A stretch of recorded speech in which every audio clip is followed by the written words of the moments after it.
Hello everyone, welcome back to another episode of r/slash Tales from Call Centers. In today's episode, Sir, you've just brought a whole new stupid to the world. You don't deserve to have a job. Debatable, but you're still wrong.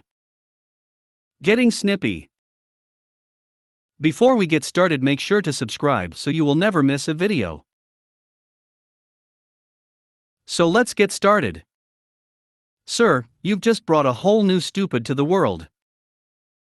Call center for a credit union. Man calls in wanting to make a cash deposit, over the phone, using our online banking app. Works for a check, why not cash?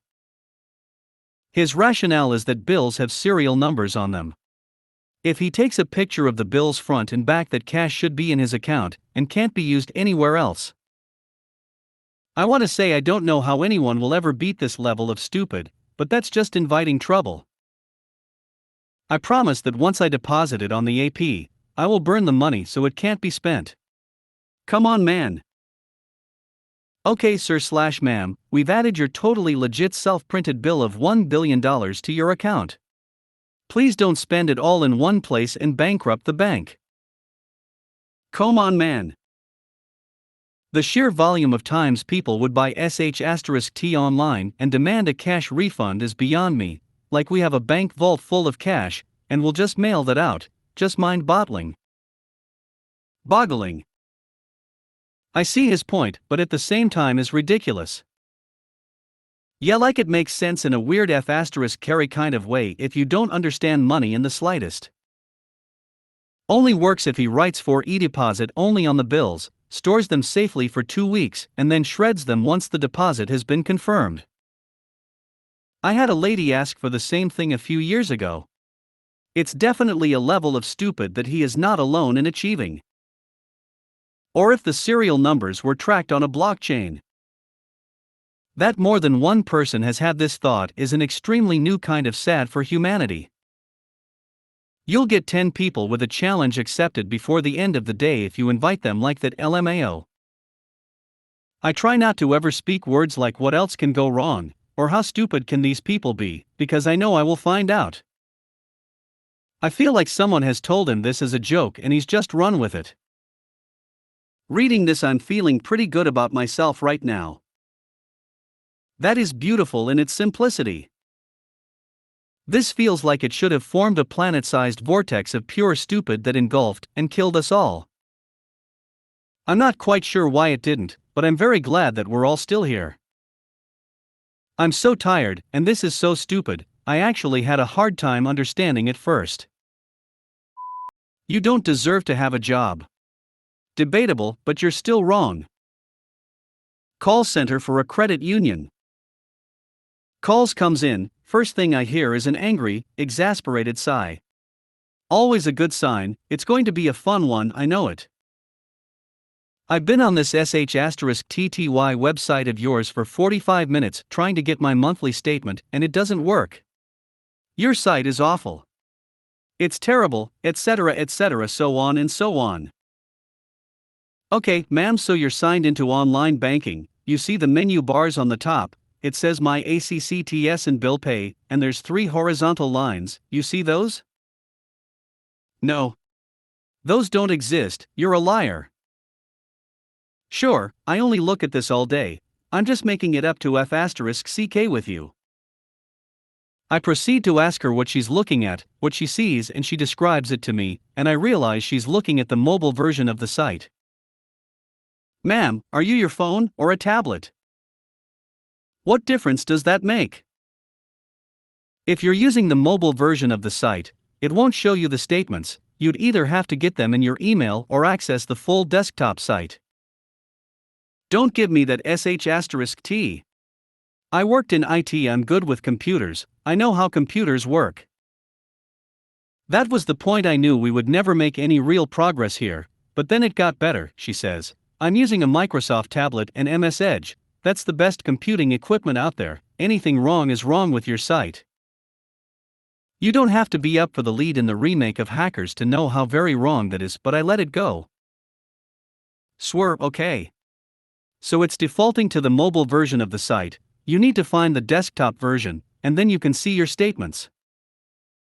She proceeds at this point to again rant about how bad the website is, how bad we are, how bad I am, how I'm lying and don't know what I'm talking about, and says this is not a me problem, it's a you problem.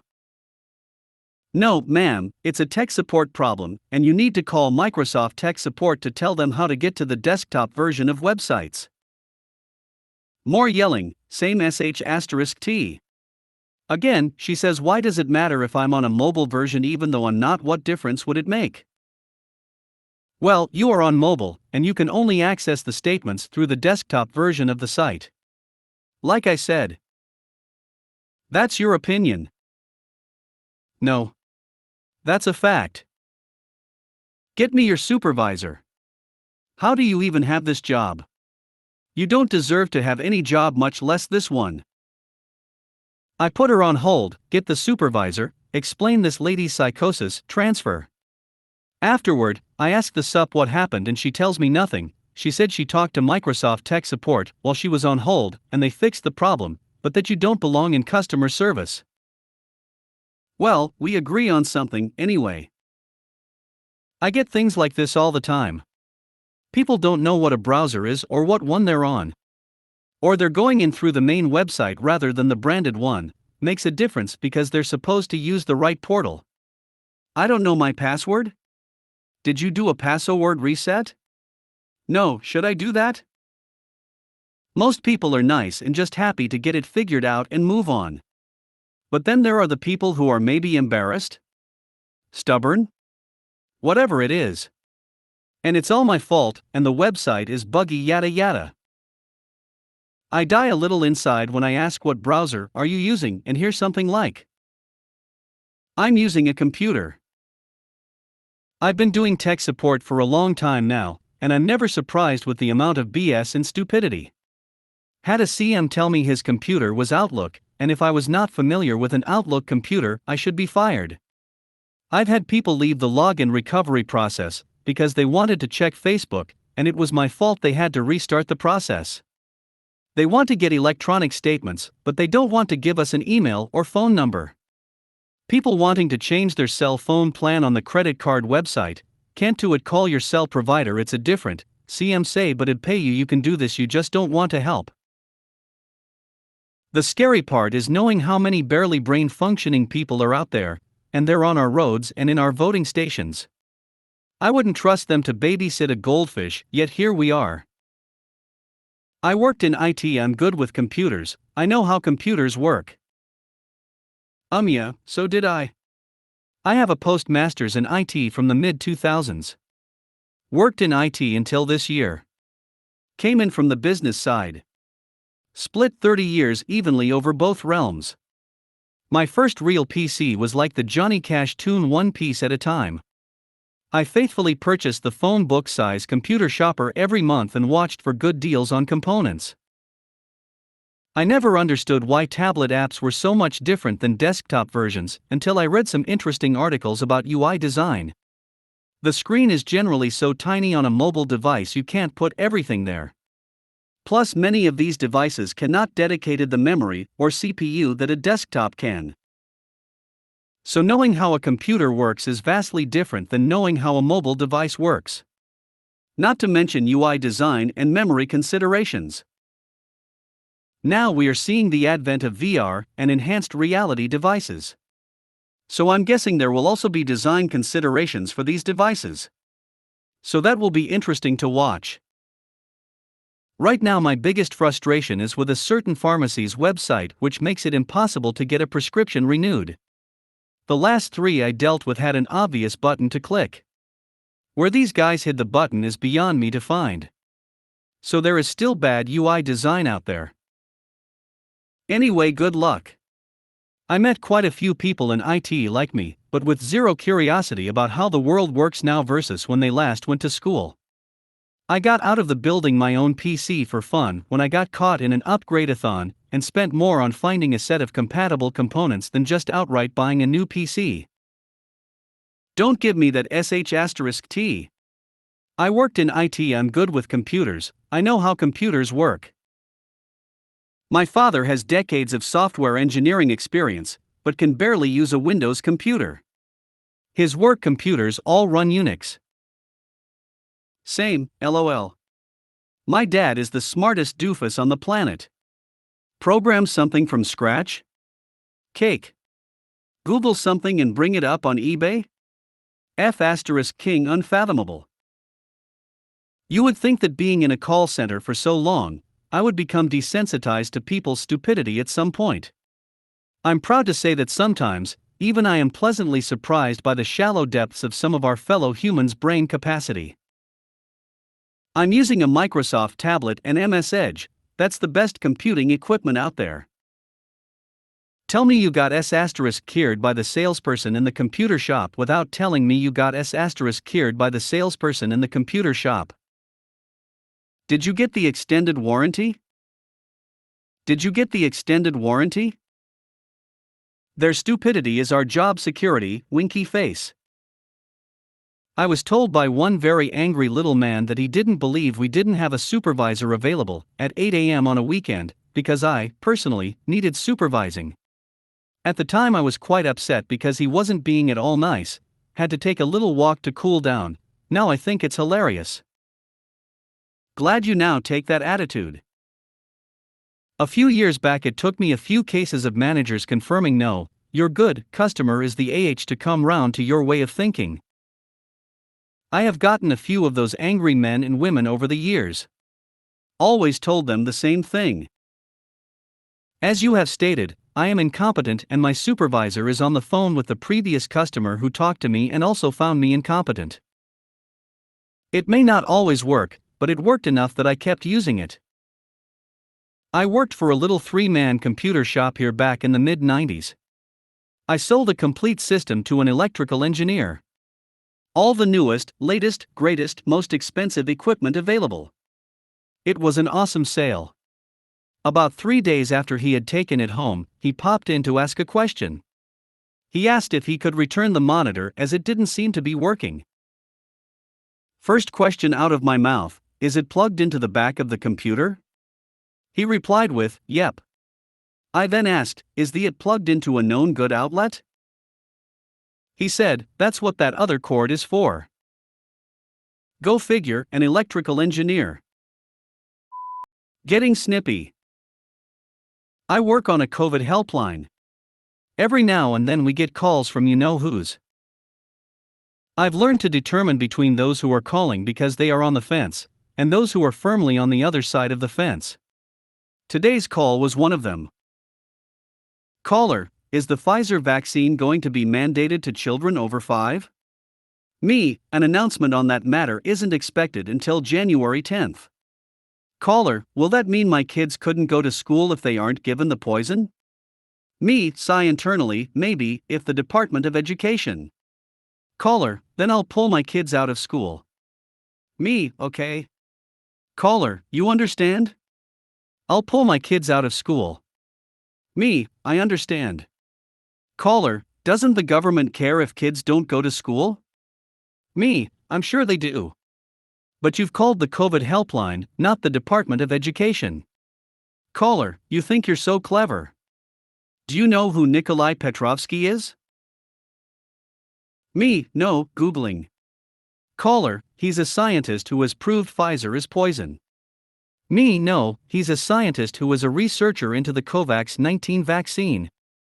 The Therapeutic Goods Association is currently evaluating COVID-19 to see if it is effective in the treatment of COVID-19.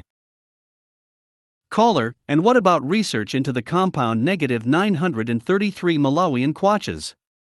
I bet you haven't been told about that, have you? Me, no, I haven't, Googling. Caller, it's an antiviral drug that Japan has used to bring its COVID cases down to 0. And you don't even know about it. Me, actually, I know it's ivermectin. It's used to treat parasitic infection. Caller, it's also an antiviral drug. Me, not according to the manufacturers. Merck, I said Merck, is the company that makes ivermectin. Their scientists don't think it's a usable COVID medication. Caller, so how come Japan has brought its COVID infection rate to 0 using ivermectin? Me, I don't know. Snippy times 1000, have you tried asking the Japanese coronavirus helpline? Caller, chuckles, I'm going to sue all of you. Me, thank you for calling. I'll pull my kids out, I swear I'll do it. I wish your dad had pulled out so I wouldn't be talking to you right now. Then again, pre-cum can cause pregnancy, so there's not proof you're even a full load, is there, darling? I'm going to sue all of you. Then you can afford a private education for your child, and don't need to rely on the government handout of free education. No. Sounds like they are coming from Australia. Yeah, Catholic schools here get more funding than listed government-funded schools. I love how the caller thinks this call will change anything. Like you have the power to stop a mandate. I have to give you huge kudos for not losing your cool. I think that by taking out a little domino like me, it'll cause the whole house of cards to fall into the bull's eye, checkmate. They don't know what to do when they realize that I don't even care to engage them on their terms. Yes, this is laughable, but I find this ignorance more frightening than funny. Stupid people are dangerous, even deadly, as this pandemic so well proves. Stupidity is what fascism feeds on. Anti-vax people are so stupid. Jab addicts aren't any smarter. See, no one wants to prove it. They just want to downvote. I think I've proven my point. Lady, I don't give the south end of a northbound rat what you do. Hope your kids survive your irresponsible, hate-filled parenting. I don't give the south end of a northbound rat. I've never heard this before. Steals. Edit for formatting. Could it be Japan's high vaccination rate in compliance with mask mandates and social distancing recommendations? No, it must be the ivermectin. High vaccine rates and social distancing, followed by their common practice to wear a mask. Nah, it's the livestock dewormer. LOL, the baseless threat at the end. I've been in the call center industry for quite some time, mostly serving folks from North America, and I find it funny that this is always the go-to threat if folks don't get what they want. What's even funnier is that filing a legal action against a company or someone is not as simple as going to court and filling up a form. Love the ending to this, you handled it perfectly. It's an IQ test. Be against a vaccination that prevents illness because your mommy didn't let you eat dessert before meat, and then you take it out on the world. Well, that just makes sense. How can you have any pudding if you don't eat your meat? Can you be a good vaxxer and show me where the vaccine is proven to prevent illness? If you made it to the end of the video, thanks for watching. Don't forget to like, subscribe and share, and we will see you in the next video.